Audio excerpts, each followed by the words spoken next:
Hello everyone. Today we're going to talk about protein.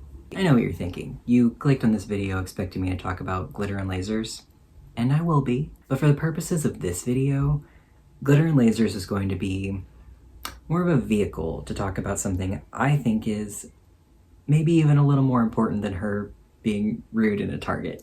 A lot of people, probably most people, are here because of those recent events. But for those of you who don't know, Glitter and Lazers is a woman, an influencer named Anna O'Brien. Glitter and Lazers is her username, really more of her brand, because she's pretty famous. You might call her influential. I'm gonna call her Anna, because that's her name. Recently, she's come under fire for a video that she posted and quickly deleted, in which she was, as I said, rude in a Target. Get this in here. There's a Target person like right across the way and I'm just having to pretend like nothing's happening. I don't mean to downplay it because as a former retail employee, it did make me cringe. It's not like she went on a rampage and like ransacked the store. She redressed some mannequins, made a bit of a mess, and was pretty rude to her friend at one point, which honestly was the most offensive part to me. Give me that. Give me that. And let me just say, I don't know Anna personally, but I doubt this is a good portrayal of her as a person. We've all had a bad day. I think she just made some unwise decisions, firstly in doing the things she did in the video, and then posting the video. But also, I don't think my opinion of her matters at all. I don't think Anna should care what I think about her. Plenty of other people have already reacted to the Target video. I like the reaction by another YouTuber named Kayla Shaye, and I'll post a link to that in the description. But that is not what I'm here to talk about. I'm here to talk about what happened after the mannequin part of the video. Because yes, somehow an employee did not ask Anna to leave, and her own embarrassment also did not compel her to leave. She continued to shop for snacks, as one does in a Target. Specifically though, she said she wanted protein snacks. I've never had these before. It doesn't have enough protein. Like, I have to eat so much freaking protein for recovery. Here's where I do need to back up a little and give you some background information about Anna. Anna, aka Glitter and Lazers, is a plus size influencer. She does plus size clothing try-ons, plus size travel tips, recommendations, and whatnot. And that's all fine and good. However, recently, she's introduced another aspect of her life, since she's on what she calls a health journey. Y'all know I've been on a health journey. Duh. If you've missed it on my channel, I don't know how. Coincidentally, I've been interested in Anna's content because I myself am on my own sort of health journey. I'm not gonna call it that though. It's no offense to Anna, it's just a little too live, laugh, love for my own personal brand. The reason I started on my path, wow, there really is no better term for it, is there? No, fine, we're gonna call it a health journey. I'm technically a millennial. I feel like I get a pass. The reason why I started on my own health journey is because a little over a year ago, I saw a video by another YouTuber named Megan Ann reacting to a Glitter and Lasers video in which Anna was having kind of a reality check. And they were very hard hikes for me. They were very not so hard hikes for my videographer, John, my creative director. And they were moderately hard hikes for my friend Emily, who is much smaller than me. But for me, these were some freaking hard hikes. Basically, Anna realized her body was limiting her from doing the things that she wanted to do, and she wanted to make a change. I also really like Megan Ann, and I'll link both her reaction and the original video as well. I just wanted to mention that because that video introduced me to Anna's content, and it kind of marks the point where Anna and I both went on our individual health journeys. But then two roads diverged in a yellow wood. I wouldn't say we went in opposite directions, like our roads diverged, but I can still see her. I can still see Anna. It's like a shallow fork. In some ways, we have similar goals, but the main difference is that my journey has been focused on weight loss and Anna's journey has been focused on fitness. And that's not to say that I don't care about fitness or that Anna doesn't care about weight loss. It's just that our priorities are different. I haven't watched all of Anna's YouTube videos, but I have watched all of the ones in her health journey playlist. And Anna doesn't talk about food much. And when she does talk about food, it's a little concerning. And that's why I wanted to highlight the bit about the protein snacks. We see Anna get really excited about all the different protein snack options in the Target. There's chips, there's bars. She mentions a protein Pop-Tart, which I don't think is actually there in the Target, but apparently that exists. And she says she needs all of those snacks because they help her recover from her workouts. I have to eat so much freaking protein for recovery. And this isn't a critique of Anna personally. I think this is a problem for a lot of people. The food industry, in my opinion, is extremely predatory. A lot of people will tell you that diet industry is predatory, and I agree. But the problem is most industries are predatory. They all want your money, and many of them overlap, as in the case with these protein snacks. They are part of the diet industry and the processed food industry. The reason that these protein snacks exist and people buy them is because the marketing works. I feel like average people in America, which is where I'm from and where Anna's from, do not have a good education about nutrition. I include myself as one of those average people. I'm not a nutritionist. I know a little bit now that I've done more research in the interest of my own health, but I'm just a guy making a YouTube video. I'm in a lot of weight loss and health spaces online right now, and most people in those spaces will tell you protein is extremely important, both for fitness and health. These corporations have realized that people simultaneously love their processed foods, but they're concerned about their health too. Maybe they had a health scare, like Anna did, and they're just trying to take better care of themselves. Maybe they just can't give up their favorite unhealthy foods. So here's an alternative.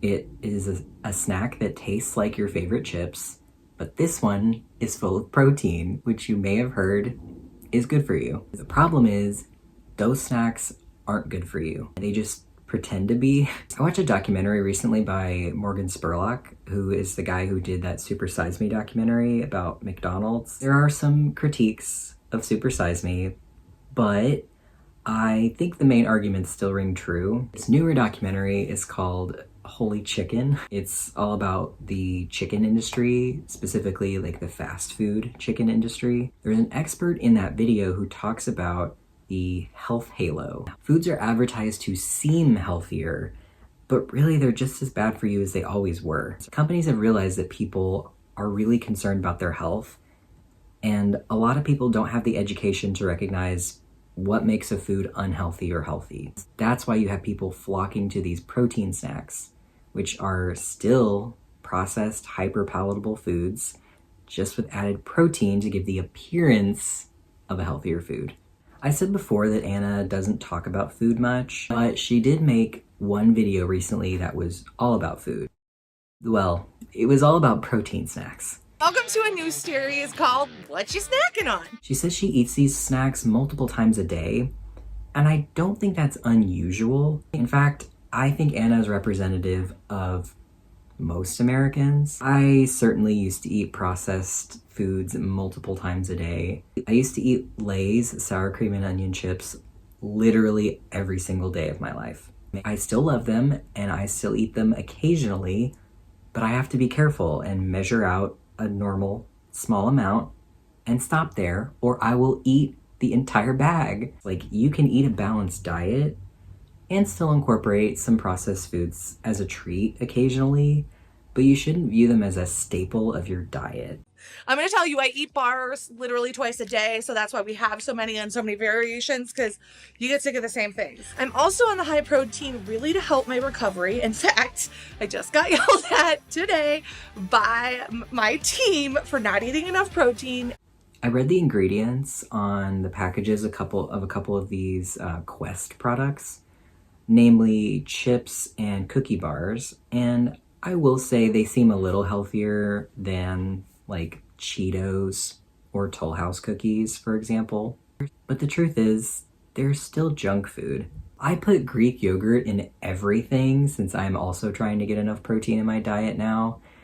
But if I baked Greek yogurt brownies, which I have, they're still brownies.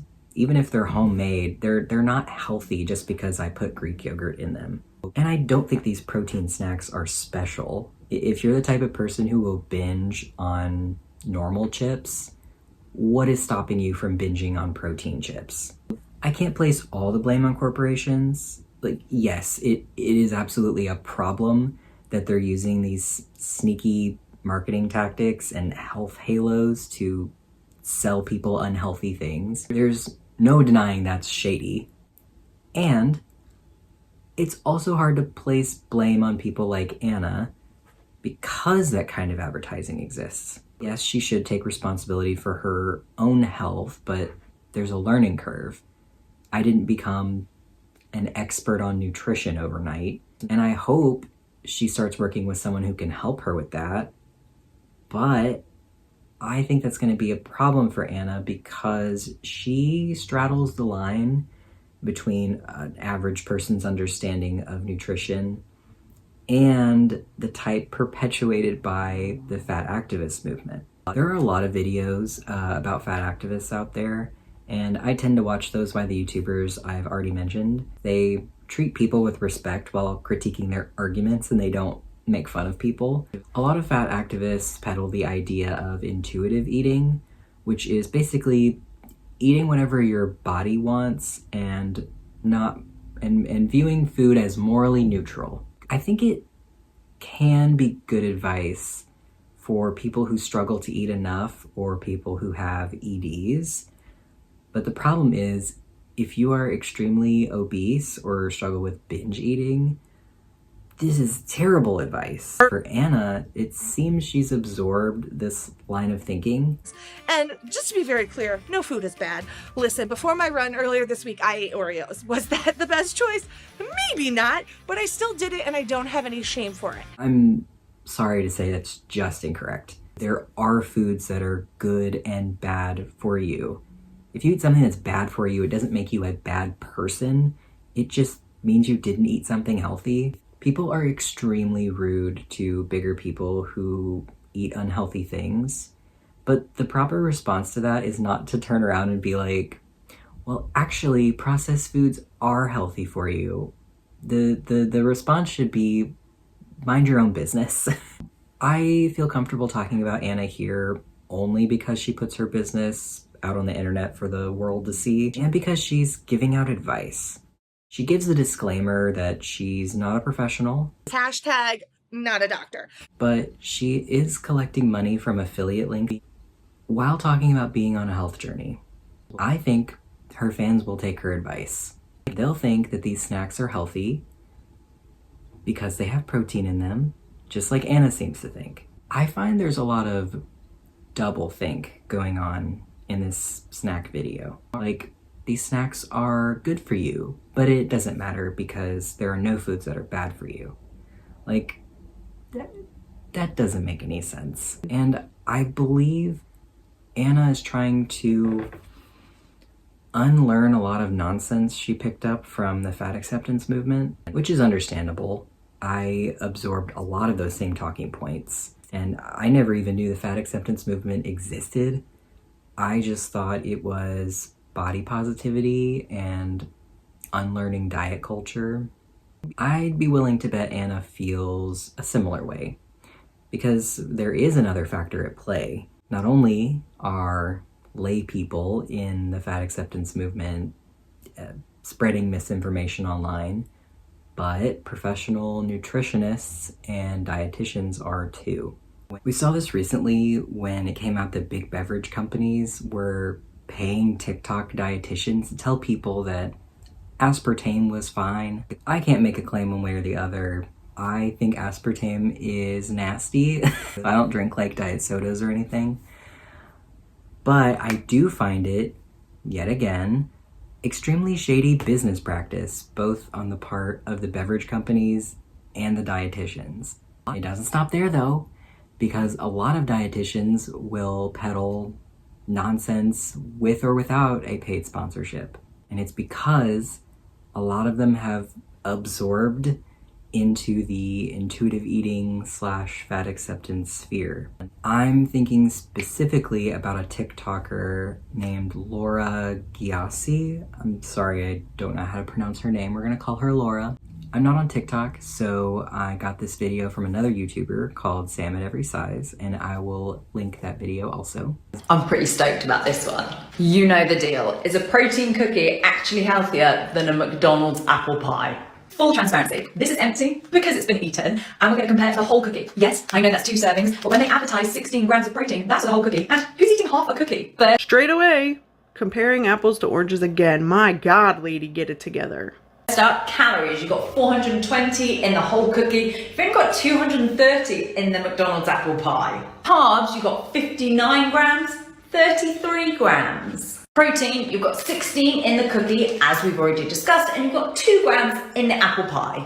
Fat, you've got 12 grams, 11 grams. Sugar, you've got 25 grams, 13 grams. The point. Just because something says it has extra protein and is baked nutrition doesn't actually make it healthier. Save your money, go to McDonald's. Laura compares unhealthy snacks and protein snacks.